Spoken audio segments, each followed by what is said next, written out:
तो चलिए इसी पर अपडेट ले लेते हैं। हमारे साथ हमारी संवाददाता ईशा ठाकुर जुड़ गई हैं, सीधा उन्हीं का रुख करते हैं। ईशा, क्या कुछ जानकारी? देखिए 17 अक्टूबर को नायब सिंह सैनी दोबारा से मुख्यमंत्री पद की शपथ ग्रहण करेंगे और विधायक दल का नेता उनको चुना गया है। क्या कुछ तस्वीरें निकलकर सामने आ रही हैं? अभी हमने अपने दर्शकों को गृह मंत्री अमित शाह को भी सुनवाया है।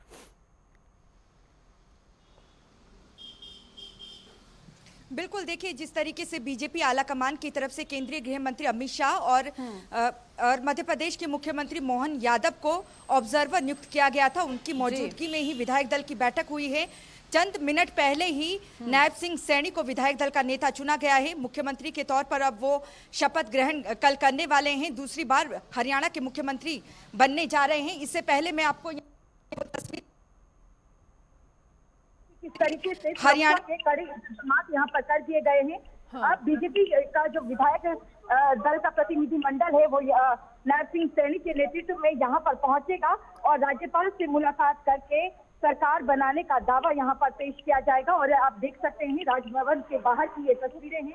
कड़ी सुरक्षा के इंतजाम यहाँ पर कर दिए गए हैं। थोड़ी ही देर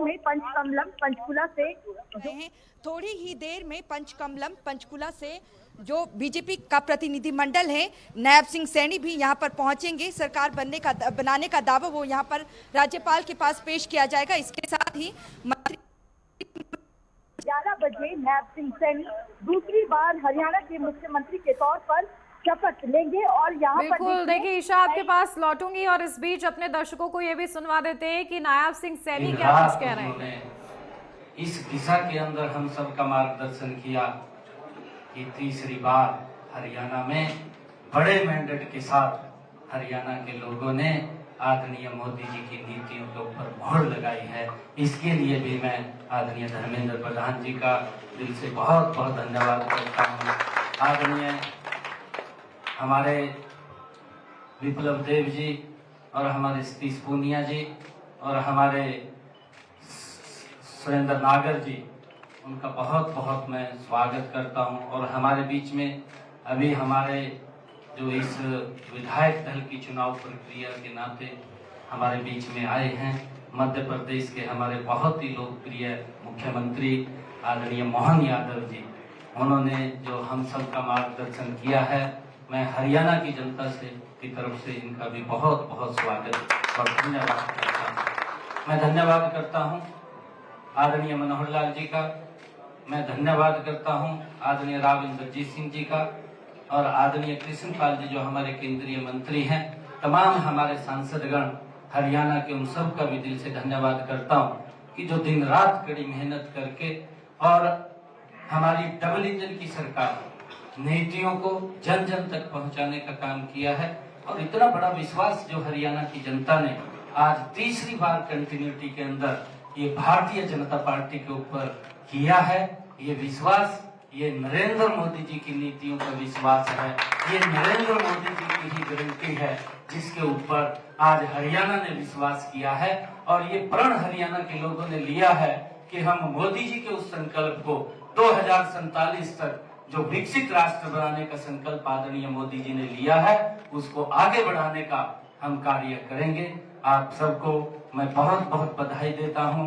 पुनः आदरणीय अमित शाह जी का बहुत बहुत धन्यवाद और मोहन यादव जी का यहाँ पहुंचने पर स्वागत करता हूं। और हम सब मिलकर के मैं विश्वास दिलाता हूं आदरणीय अमित शाह जी को कि हमारी जो ये टीम है इसमें कुछ लोग और भी हैं जो आजाद इंडिपेंडेंट जीत करके आए थे, उन्होंने भी भारतीय जनता पार्टी को अपना समर्थन वो दिया है। उन सब को साथ लेकर के जो हरियाणा के लोगों की अपेक्षा है, आदरणीय अमित शाह जी ये पूरी टीम उस अपेक्षा के ऊपर खरा उतरेगी। आदरणीय मोदी जी और आपके सपनों को जो भारत आप बनाना चाह रहे हैं, उस भारत को बनाने में हम कृत संकल्प होते हुए आगे बढ़ने का काम करेंगे। मैं पुनः आप सबका बहुत बहुत स्वागत और धन्यवाद करता हूँ।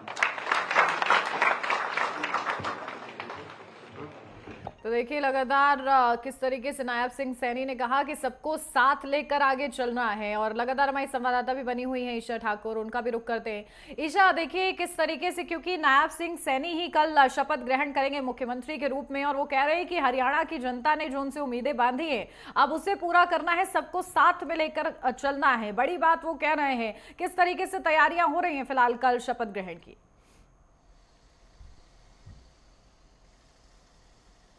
बिल्कुल, देखिए जिस तरीके से बीजेपी का नारा भी है सबका साथ सबका विकास, और इसी पर आधारित बीजेपी का कहना है कि वो विकसित भारत संकल्प जो प्रधानमंत्री नरेंद्र मोदी का है कि 2047 तक भारत को विकसित किया जाए, उसी के तहत जो हरियाणा है उस पर भी केंद्र की योजनाओं को यहाँ पर चलाया जा रहा है। और कल एक तरीके से कह सकते हैं कि एनडीए का शक्ति प्रदर्शन होने वाला है। तमाम जो बीजेपी के और इसके अलावा एनडीए के जो घटक दल हैं वो चंडीगढ़ पहुंचने, जो बड़े नेता हैं वो शुरू हो चुके हैं। कानून व्यवस्था को लेकर भी पुख्ता प्रबंध यहाँ पर कर दिए गए हैं। पंचकुला और चंडीगढ़ की बात करें तो यहाँ हाई अलर्ट पर रखा गया है। एनडीए घटक दल की कल बैठक भी होने वाली है। शाम 4 बजे बैठक एनडीए घटक दल की रखी गई है, जिसमें शाम 4 बजे जो एनडीए घटक दल के नेता हैं वो बैठक में मौजूद रहेंगे, और प्रधानमंत्री भी उस बैठक का हिस्सा रह सकते हैं। और एक तरीके से कह सकते हैं कि ये शक्ति प्रदर्शन रहेगा। और वाल्मीकि जयंती कल है, और जिस तरीके से हमने देखा था विधानसभा चुनाव में कांग्रेस की तरफ से एक प्रहार कहीं ना कहीं बीजेपी पर किया जाता था कि वो दलित विरोधी हैं, लेकिन जिस तरीके से कुमारी शैलजा भूपेंद्र सिंह हुड्डा पर लगातार पलटवार करती नजर आई और लगे हाथों बीजेपी की तरफ से भी उस मुद्दे को भुनाया गया, तो इसका कहीं ना कहीं फायदा भारतीय जनता पार्टी को विधानसभा चुनाव में हुआ है। लोकसभा चुनाव की बात करें, दलित वोट छिड़क गई थी भारतीय जनता पार्टी के हाथों से और 5 सीटें गंवानी पड़ी थी, लेकिन वही दलित वोट दोबारा से हरियाणा विधानसभा चुनाव में बीजेपी की झोली में पड़ी है। और ऐसे में बीजेपी ने जो शपथ समारोह है वो कल वाल्मीकि जयंती के अवसर पर रखा गया है। एनडीए की तरफ से शक्ति प्रदर्शन किया जाएगा। तमाम एनडीए के घटक दल मौजूद रहेंगे। प्रधानमंत्री मुख्य अतिथि रहेंगे। केंद्रीय गृह मंत्री अमित शाह भी इसमें मौजूदगी उनकी रहेगी। केंद्रीय मंत्री यहां पर मौजूद रहेंगे, और इसके साथ साथ विपक्ष के नेताओं को भी निमंत्रण दिया गया है जो इस शपथ ग्रहण का हिस्सा होंगे। तो एक तरीके से इंडिया गठबंधन को शक्ति प्रदर्शन के जरिए जवाब दिया जाएगा कि एनडीए कितना मजबूत है।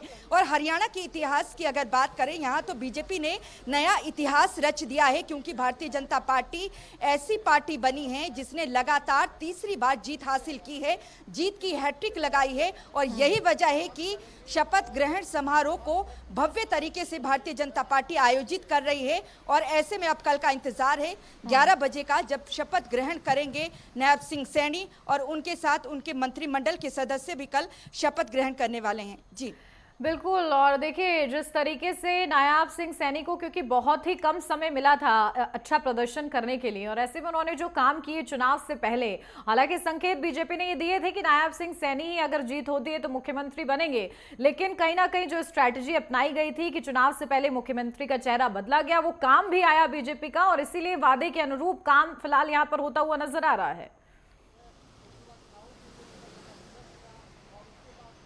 बिल्कुल, देखिए बीजेपी फिर से सफल साबित हुई है गैर जाट की राजनीति में। बीजेपी लगातार गैर जाट की राजनीति करती है, और यही वजह है कि अब इसमें कहीं ना कहीं उसे सफलता हासिल हुई है। और 48 सीटें बीजेपी जीत कर आई है। 2014 में 47 सीटें भारतीय जनता पार्टी ने जीती थी।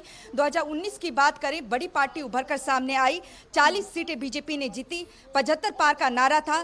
यहाँ पर सरकार बनाने के लिए सहयोग जेजेपी का लेना पड़ा, लेकिन 2014 और 2019 की अगर बात करें, जितनी सीटें बीजेपी लेकर आई थी उसका रिकॉर्ड खुद बीजेपी ने यहां पर तोड़ा है, और 48 सीटें अब जीती है बीजेपी ने। और 3 निर्दलीय जो जीत कर आए हैं उनकी तरफ से भी समर्थन बीजेपी को दिया गया है। कुल आंकड़ा 51 का हो चुका है, और यही वजह है कि शक्ति प्रदर्शन कल किया जाएगा, और कहीं ना कहीं इंडिया गठबंधन को इसका जवाब दिया जाएगा। और इसका असर देखिए महाराष्ट्र, झारखंड के अलावा दिल्ली में जो विधानसभा चुनाव होने वाले हैं उस पर भी देखने को मिलेगा। और अगर हम आम आदमी पार्टी की तरफ भी गौर करें, जिस तरीके से 89 सीटों पर वो चुनाव लड़ रहे थे, लेकिन देखिए उनके एक भी सीट यहाँ पर आई नहीं और दिल्ली में उन्हें भी कहीं ना कहीं जवाब दिया जाएगा। इस इंडिया गठबंधन जो इंडिया गठबंधन है उन्हें तो जवाब दिया ही जाएगा। आम आदमी पार्टी पर भी इसका कहीं ना कहीं असर देखने को मिलेगा क्योंकि दिल्ली में विधानसभा चुनाव होना है और ऐसे में अब बीजेपी का पूरा फोकस महाराष्ट्र, झारखंड और दिल्ली पर रहेगा और कहीं ना कहीं हरियाणा की जीत को भुनाने की कोशिश कल इंडिया गठबंधन को कहीं ना कहीं जवाब तो दिया जाएगा। साथ ही जो एनडीए है वो शक्ति प्रदर्शन के जरिए इंडिया गठबंधन को जवाब देगा और कल जो भाषण प्रधानमंत्री नरेंद्र मोदी का रहने वाला है वो भी सुनने वाला रहेगा क्योंकि वाल्मीकि जयंती पर यह शपथ ग्रहण समारोह रखा गया है और प्रधानमंत्री कहीं ना कहीं मायूस नजर आए थे लोकसभा चुनाव के नतीजों में क्योंकि लोकसभा चुनाव की अगर बात करें 400 पार का नारा दिया गया था बीजेपी की तरफ से, लेकिन बीजेपी 400 पार नहीं कर पाई और सत्ता में काबिज होने के लिए भी अपने घटक दलों का प्रयास कहीं ना कहीं बीजेपी करती हुई नजर आएगी और ऐसे में दिग्गजों की तरफ से कल किस तरीके से शक्ति प्रदर्शन होता है ये देखना महत्वपूर्ण रहेगा। बहुत शुक्रिया ईशा आपका तमाम महत्वपूर्ण अपडेट के लिए।